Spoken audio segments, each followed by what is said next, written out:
Well, here we are, Tonto National Forest, about 10 miles northeast of Payson, Arizona. Beautiful post-rain, midwinter day, mid-50s, bright sunny sky. Gorgeous up here, just gorgeous. Thanks for being with me. This is the Prodigal Pastor, with you, glad to be with you on this mid-February day here in the forest, and we just explore, explore the forest and explore. Look at that, there's the wonder dog. Explore the forest and explore reality. And I mentioned before that one thing you can say about being in the forest, it's the real thing. Nothing man-made there. Well, I take it back, this trail seems to be man-made, and I appreciate that. But no buildings, no storefronts, nothing fake, no fake trees, no fake flowers, just the beautiful earth as it was created. Been here long before we're here. I was reading this morning, and by the way, I welcome all the churched Christians that are with me.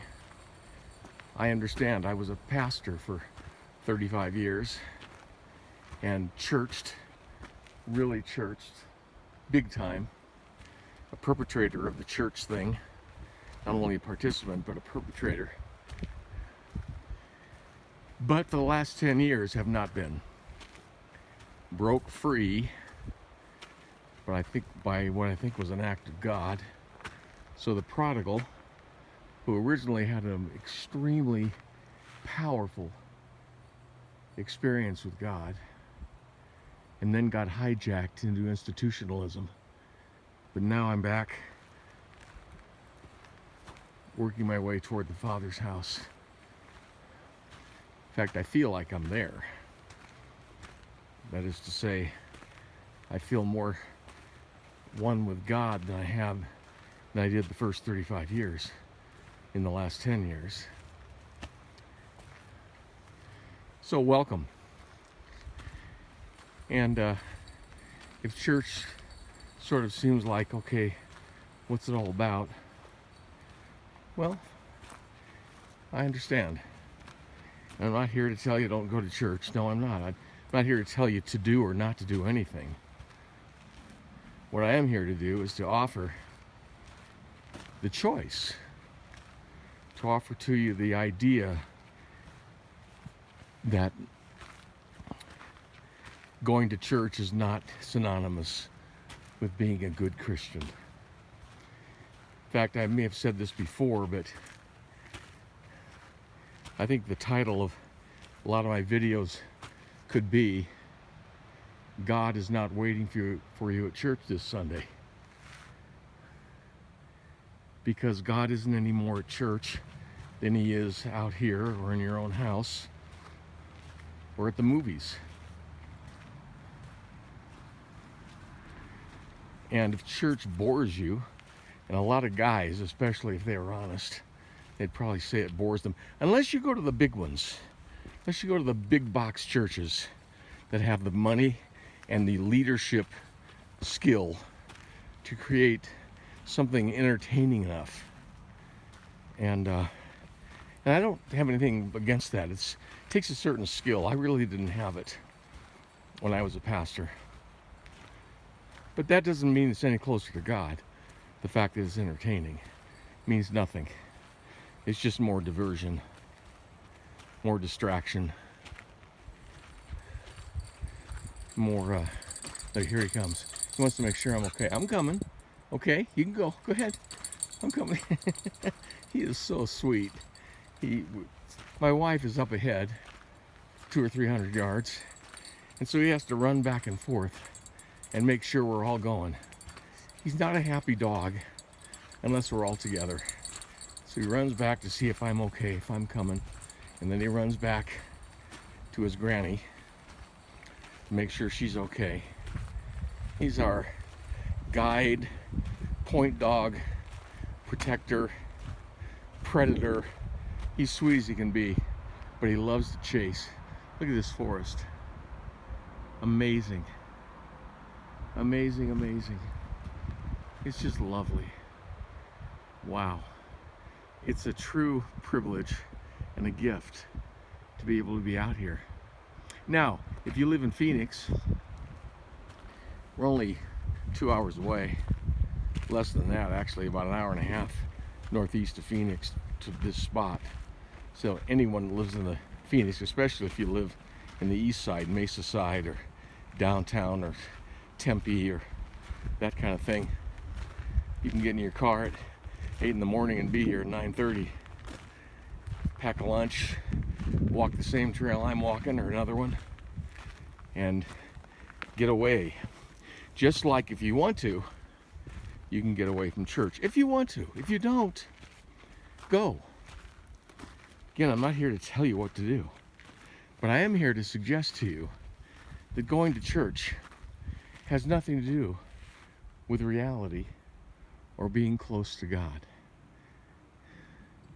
And unfortunately, or it's my sad duty as one who has decades of experience in church, first as an attender and then as a pastor for 3.5 decades,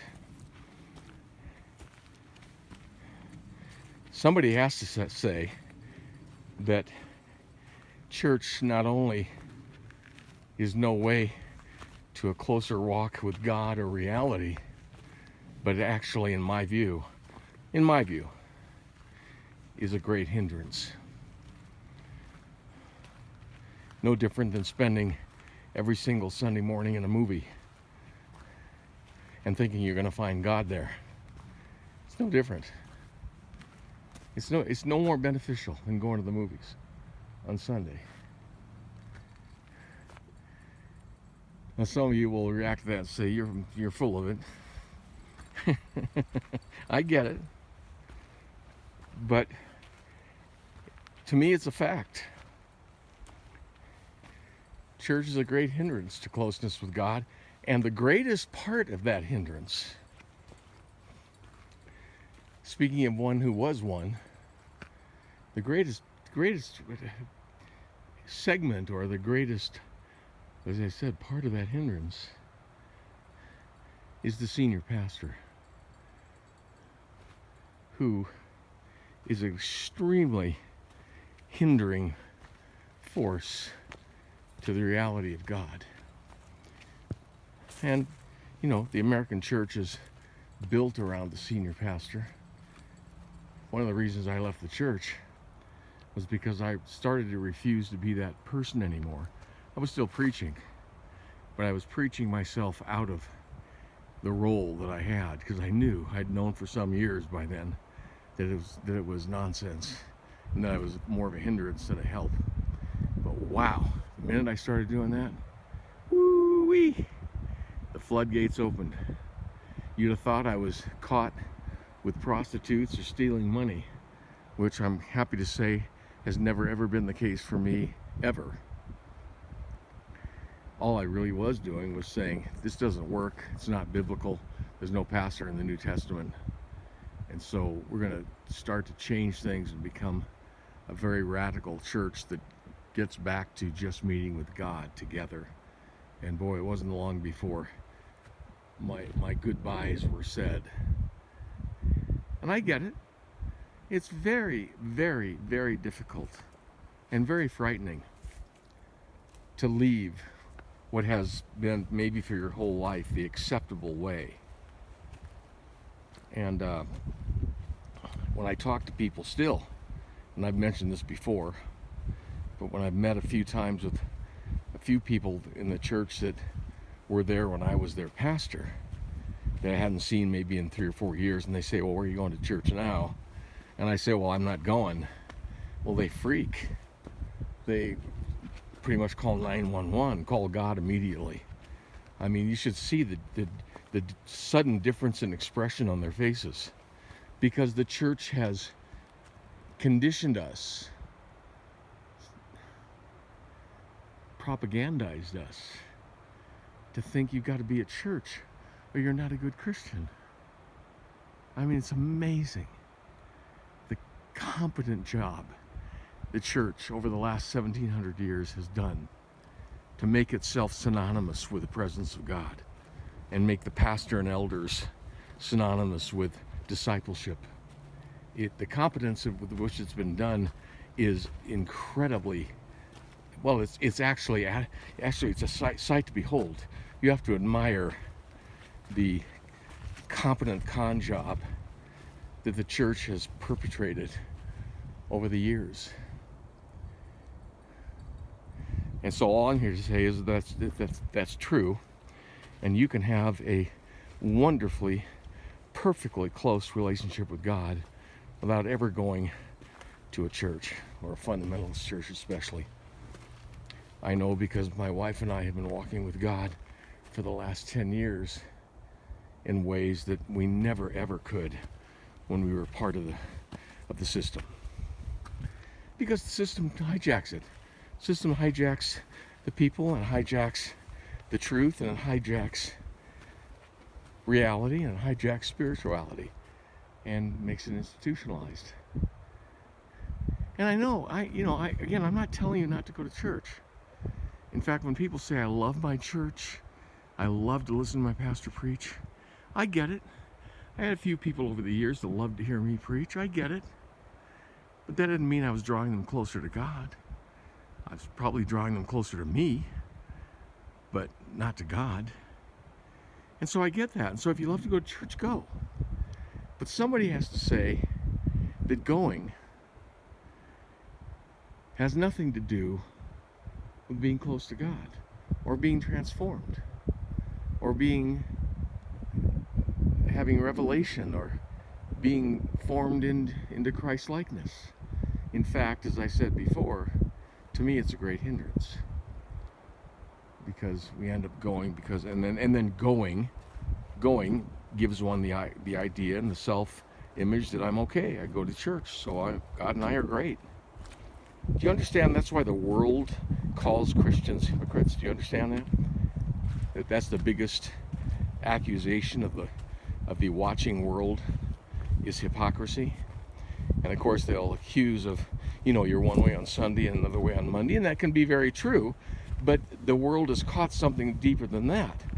And that is to say that I'm okay because I go to church and you're not okay because you don't, is a sort of wicked judgmentalism, not based on anything in the Bible. That's the problem. It's not based on anything. And if you look at your church, as I was looking at mine the last few years, and realize that virtually nothing we do has anything to do with the Bible or the New Testament, exactly, especially the New Testament. Now it's muddy. It's been raining. It's a little muddy. And I get it.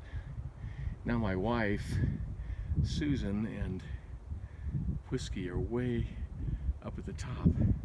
They leave me alone so I can expound, so I can blab at will.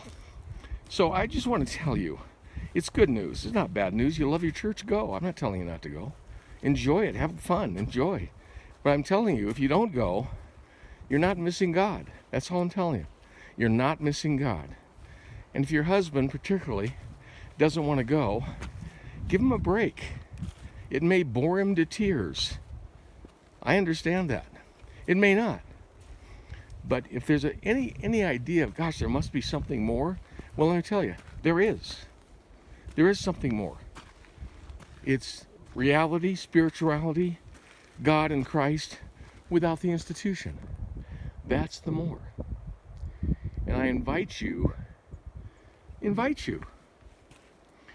that you can experience that, enjoy that, make that choice,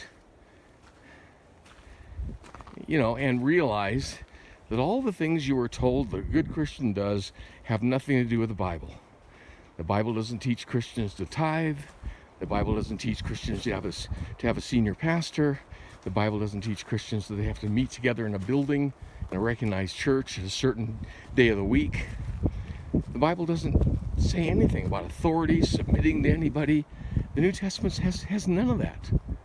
And yet we all think it does, because we've been so well taught by the system. Hey, glad you're with me. Again, this is your prodigal pastor. I'm on my way back to the Father's house. Glad to be. And you can too if you want to. If you don't, go to church, enjoy it. I frankly couldn't do it again. I just see too clearly what it's about. Join me again. This is the Prodigal Pastor, and we will do this again hopefully in a beautiful place like this, the Tonto National Forest above Payson, Arizona. See you next time, and bless you greatly.